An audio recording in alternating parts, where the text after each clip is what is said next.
I borrowed from you, Joel, because I know when you're looking at the free agent market, you often say, process of elimination. Who's actually involved here? What are your thoughts as to who is involved in the big-ticket shortstop market? I think you had it. I think if I had to throw one more team in as a wild card, I think the Tigers are a possibility just because they are starting to get their young pitching onto it. They'll eventually get some of their young position players who they drafted very high up.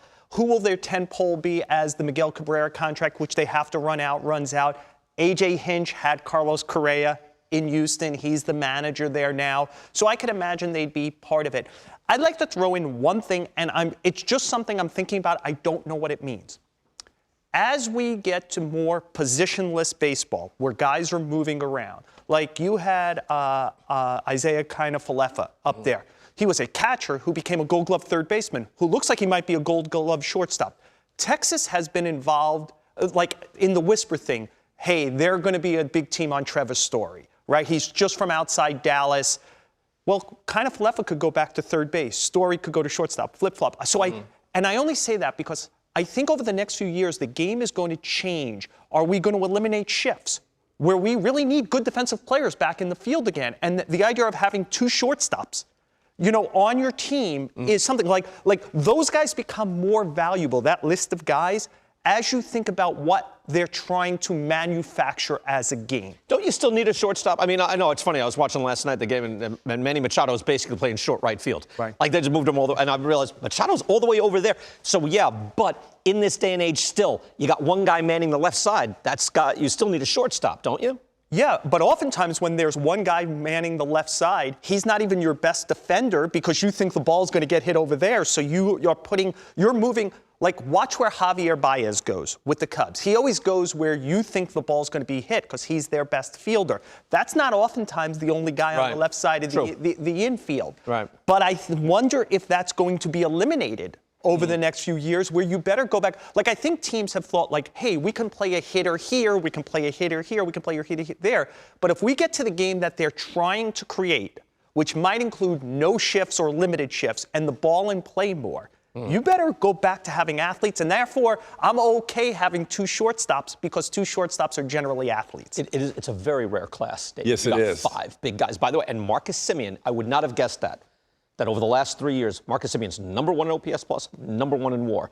The way he's playing in Toronto, even though he's playing second base, I think I'm going to start including Marcus Semien in this class. Like, he's way up there. He's #1 among all shortstops, even Xander Bogaerts, who's been great. It's a golden era of shortstops. Semien seems to be there. Yeah, and Joel mentioned the word athlete. You look at the top 5 that we've been talking about, including Marcus Semien, as far as these guys are elite athletes. So Marcus Semien was good at short, improved it at shortstop defensively, moved over to second base, and he's been fantastic there. But I also look at the other guys. We've seen Baez play second base and shortstop. No, easily move. Correa, Seager. Ultimately, I could see both of these guys either sliding over to third base or even over at first base as, you know, if they get in a 10-year contract, towards the end of those contracts, these guys can easily slide into almost any position because of that athleticism. See, just you saying that, though, makes me steer toward Correa, who's younger, or Story, who seems to be more of a shortstop.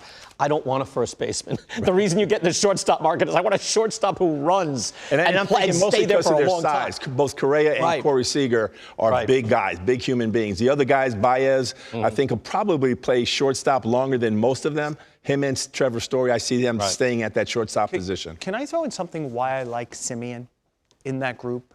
And maybe this is being a victim of the moment. We've seen there were 2 gigantic shortstop contracts signed recently. One was for Fernando Tatis Jr., who almost immediately hurt his shoulder, and we thought at first, oh my God, he might be out for the year. Now he's come back quickly. You know, he's young, he's great, but right? And the other is for Francisco Lindor, who at least in the beginning of this season does not look like a star player on either side of the ball, even remarkably on defense. He has played well. True. And so my thing is, I am never against players making money. I just keep wondering if I have even a big payroll, am I better off having a lot of Marcus Semiens at $20 to $25 million a year and having some flexibility? And Semien showed, hey, the day he stops playing shortstop, I know he could play second or whatever. Then instead of, hey, look what happens if you have a lot of money right now invested in Corey Seager. He's going to be out for probably a month or 2 at least with a broken hand. Carlos Correa misses time a lot, even for his youth. I just wonder about that mega contract, even for great players. And by the way, these are great players. Yeah. Am I better off having, if I could develop great players, keep them for 6 years, and then fill them in with Marcus Semien? Right. Oh, no. And well, now I wonder what Semien is going to cost. Let's take a look at the players that are involved again, Joel. I want to get back to this because it's a good point with Detroit. Detroit is not cheap historically. I know Mike Ilitch has passed away. The main owner is still in the family. But the Tigers are not a cheap organization. They will spend. So I know you wanted the Tigers in there. I wonder if I would say this, Joel, and we talked about it before the show. If I had Isaiah Kiner Falefa, he moves to shortstop. By the way, I don't know how good he is at short. Dave, I'm not watching him every day, but the metrics love him. He's also hitting. So do I need a shortstop or do I want to buy a shortstop because this is a once-in-a-lifetime group? I've got to get in and then I move a guy when it's obviously a strength. You know, where are you on that? Well, I think the defensive metrics tell us something, and I do think kind of Falefa is good. I would caution that we're still learning a lot about at least the publicly available defensive metrics. The number one guy in a lot of these is Gleyber Torres. Now, I watched Gleyber Torres play pretty much every day before he got COVID. And he improved from the first week or two when he was bad. Right. He found a mechanism to get rid of the ball better.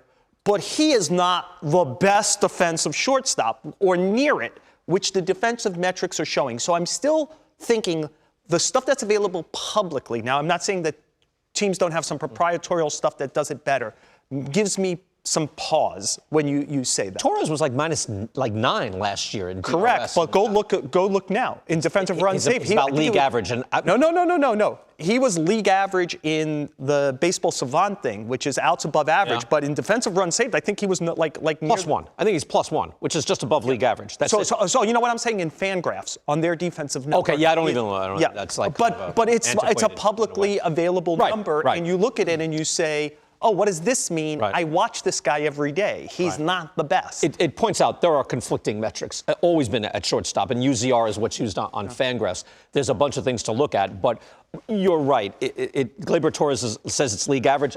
He doesn't look like a league average guy. He looks like, let's get him out of there and let him hit. You know. Also, the Lindor thing does scare you right now because the one thing Lindor had was he played every day. Right. But it does show you you throw 10 years and $300 million at somebody and. Ooh, they're having a rough month. Boy, it doesn't make you feel good about spending that money, does it? Yeah, because you never know. And you would think Francisco Lindor had an amazing makeup as an all-star. This is a guy who played in the prime moments of the game.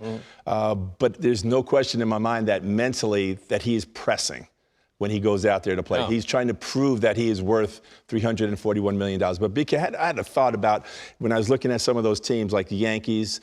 You mentioned the Texas Rangers who are in the middle of a rebuild. Detroit Tigers in the middle of a rebuild.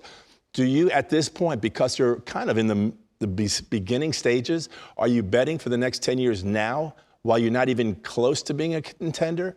And then ultimately with the New York Yankees, how many mega contracts can you have? The Angels were on that list. Between Trout and Rendon, can you add another $350 million That's player? true, yeah. But I would say the one place that you do spend on, right, that means even if Freddie Freeman is out there, right, you got to love Freddie Freeman. Anthony Rizzo, by the way, is an excellent slugging first baseman. But if you're building and you're not going to be good in years 1 and 2, you don't get the first baseman who's 30, 31, 32 years old. But a shortstop, that's a shortstop in his 20s, that's the guy that you usually do want to invest in. Let me make a case, Dave, for your question, which I think is an excellent question. The Washington Nationals did it with Jason Worth. Before they were good, they said, this is our tentpole. This is the moment where we're saying we're going to be good. The Detroit Tigers, who were on that list, they did it with Pudge Rodriguez and Maglio Ordonez. We're going to start being, at some point, you have to throw down the tentpole and say, we're not rebuilding anymore. We've got to. The Seattle Mariners, as you know intimately, they haven't made the playoffs for 2 decades. At some point, you have to say, and I think they have a bottom 5 payroll this year. The Detroit Tigers have a bottom 5 payroll this year in a division where it's kind of like the White Sox and who else a little bit. Oh. At some point, this endless rebuild has to stop, and you have to say we're going to turn it around. And that's a heck of a position with a real availability to say, this is our guy.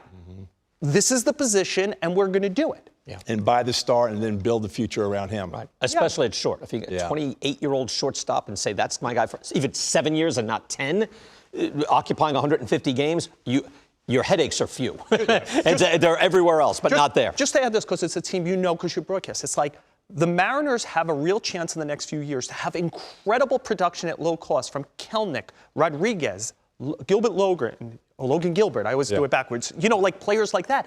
It allows you. It's like having that quarterback on his first contract. If you have that guy for like $1 million, what you could do around him. This is the moment to do something around it if you think you have low-priced stars.